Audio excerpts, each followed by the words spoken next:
नमस्कार, आप देख रहे हैं 4 PM। मैं हूं आपके साथ सिमरन। इस बुलेटिन में हम बात करेंगे देश और दुनिया की तमाम बड़ी खबरों की, लेकिन उससे पहले एक नजर आज की मुख्य सुर्खियों पर। महाराष्ट्र चुनाव को लेकर हलचल तेज। शरद पवार गुट की एनसीपी ने जारी की चौथी लिस्ट। काटोल में अनिल देशमुख की जगह बेटे को टिकट। दिल्ली के सरकारी अस्पतालों में घोटाला मामला। एलजी ने दी मंजूरी। 200 करोड़ के घोटाले की जांच करेगी एसीबी। किसानों की जमीन को बताया था वक्फ की संपत्ति। कर्नाटक सरकार का यू टर्न, नोटिस लिए जाएंगे वापस। दिल्ली एनसीआर में लगातार बढ़ रहे प्रदूषण पर अखिलेश यादव का तंज। कहा बीजेपी सरकार में सांस लेना भी दूभर। लखनऊ के चिन्हट में युवक की हिरासत में मौत पर गहराई सियासत। प्रियंका और मायावती ने सरकार पर बोला जमकर हमला। कहा भाजपा ने जंगल राज कायम किया। जनगणना कराने को लेकर ऐलान होते ही कांग्रेस ने जाति जनगणना को लेकर सवाल पूछना शुरू कर दिया। कांग्रेस के दिग्गज नेता जयराम रमेश ने कहा कि जाति जनगणना कराना केंद्र सरकार की जिम्मेदारी है। जनगणना को लेकर सरकारी सूत्रों के हवाले से बताया गया है कि अगले साल से जनगणना शुरू होगी। जानकारी के मुताबिक जनगणना 2025 से शुरू होकर 2026 तक चलेगी। जनगणना शुरू की जाएगी। इसके ऐलान के बाद से ही कांग्रेस ने बीजेपी पर निशाना साधना शुरू कर दिया है। कांग्रेस जाति जनगणना को लेकर बीजेपी से सवाल पूछ रही है। कांग्रेस के दिग्गज नेता जयराम रमेश ने सोशल मीडिया हैंडल एक्स पर पोस्ट करके कहा कि जाति जनगणना कराना केंद्र सरकार की जिम्मेदारी है। जयराम रमेश ने कहा कि रजिस्ट्रार जनरल और जनसंख्या आयुक्त के कार्यकाल के एक्सटेंशन को अभी अधिसूचित किया गया है। इसका मतलब है कि 2021 में होने वाली जनगणना जो लंबे समय से विलंबित है, अब आखिरकार जल्द ही करवाई जाएगी। बिहार के पूर्णिया से सांसद पप्पू यादव ने दावा किया है कि उन्हें जान से मारने की धमकी मिली है। इसी के बाद उन्होंने अपनी सुरक्षा को बढ़ाने को लेकर गृह मंत्रालय को पत्र लिखा है। बिहार के पूर्णिया से सांसद पप्पू यादव को जान से मारने की धमकियां मिली हैं। इसके बाद उन्होंने गृह मंत्रालय को अपनी सुरक्षा बढ़ाने के लिए पत्र लिखा है। पप्पू यादव ने दावा किया है कि लॉरेंस बिश्नोई गैंग ने उन्हें धमकी दी है। साथ ही उन्होंने कहा कि मेरी सुरक्षा को वाई कैटेगरी से बढ़ाकर जेड कैटेगरी कर दिया जाए। साथ ही बिहार के सभी जिलों में पुलिस व्यवस्था की जाए। सांसद ने कहा कि अगर ये सुरक्षा मुझे नहीं दी जाती तो मेरी हत्या कभी भी हो सकती है। इसकी जिम्मेदार केंद्र सरकार और बिहार सरकार होगी।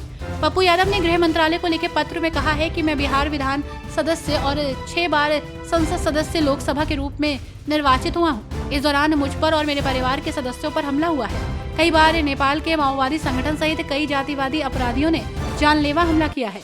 मैं ऊपर वाले की कृपा से बचता रहा।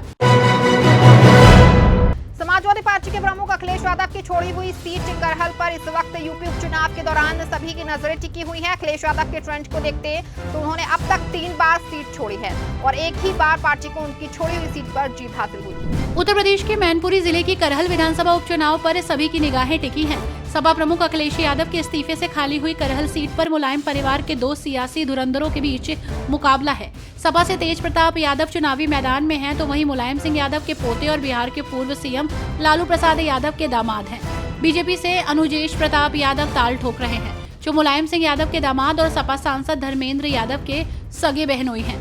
ऐसे में करहल सीट भले ही सुलझी लग रही हो, लेकिन यहाँ के सियासी समीकरण उतने ही उलझे हैं। सपा प्रमुख अखिलेश यादव ने साल 2022 में पहली बार विधानसभा का चुनाव करहल सीट से लड़ा और जीत दर्ज कर विधायक चुने गए। 2024 में कन्नौज से सांसद बनने के बाद उन्होंने करहल विधानसभा सीट से इस्तीफा दे दिया था। साउथ के सुपरस्टार विजय ने अपनी टीवी के पार्टी बनाने के बाद अपना पहला सार्वजनिक भाषण दिया।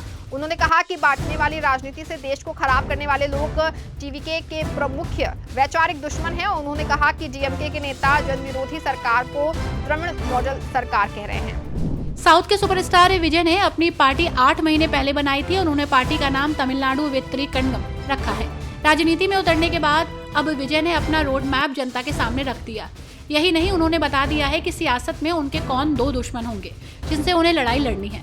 इसके अलावा पार्टी का क्या सिद्धांत रहने वाला है, उस पर भी बात की। साउथ एक्टर का कहना है कि देश को तमाम आधारों पर बांटने वाली ताकतें, भ्रष्ट लोग उनकी पार्टी के दुश्मन हैं। उनकी पार्टी धर्मनिरपेक्ष सामाजिक न्याय की विचारधारा पर आधारित रहने वाली पार्टी है। उनके मार्गदर्शक में ईवीआर पेरियार और के कामराज जैसे नेता हैं।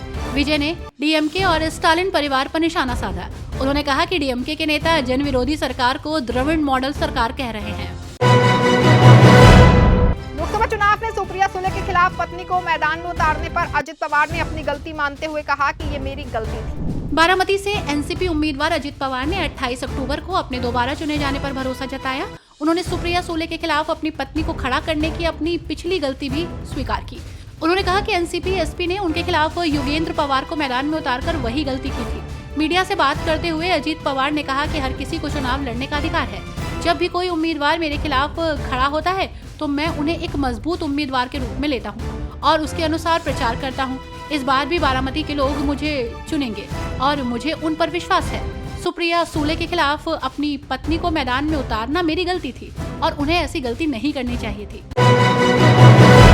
अनिल विज ने दिल्ली में बढ़ रहे प्रदूषण के स्तर को लेकर आम आदमी पार्टी को जिम्मेदार ठहराया है। बीजेपी नेता अनिल विज ने दिल्ली में बढ़ रहे प्रदूषण के स्तर को लेकर आम आदमी पार्टी को जिम्मेदार ठहराया।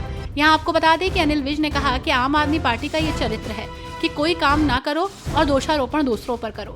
वहीं यमुना जो दिल्ली में जा रही है उसको दिल्ली में प्रवेश करने से पहले बीओडी चेक कर लो। साथ ही दिल्ली में प्रवेश होने के बाद ओखला तक पानी का बीओडी चेक कर लो। पता लग जाएगा यमुना को कौन गंदा कर रहा है। दिल्ली सरकार के अस्पतालों में पीडब्ल्यूडी इंजीनियरिंग की ओर से कथित तौर पर किए गए 200 करोड़ रुपए के घोटाले में उपराज्यपाल ने बड़ा एक्शन लिया है। वहीं उपराज्यपाल ने इसके जांच की मंजूरी दे दी है। दिल्ली सरकार के अस्पतालों में पीडब्ल्यूडी इंजीनियर्स की ओर से कथित तौर पर किए गए 200 करोड़ रुपए के घोटाले में उपराज्यपाल ने बड़ा एक्शन लिया। भ्रष्टाचार निवारण अधिनियम 1988 की धारा 17A के तहत अभियोजन की स्वीकृति दे दी है। मामले की जांच एंटी करप्शन ब्यूरो करेगी। उसे पीडब्ल्यूडी के 5 इंजीनियर्स के खिलाफ जांच की अनुमति मिली है। एलजी कार्यालय से मिली जानकारी के अनुसार दिल्ली सरकार के विभागों में पीडब्ल्यूडी विभाग ने 200 करोड़ रुपए का घोटाला किया। इस मामले में 2 असिस्टेंट इंजीनियर और 3 जूनियर इंजीनियर के खिलाफ बड़ा एक्शन लिया गया है।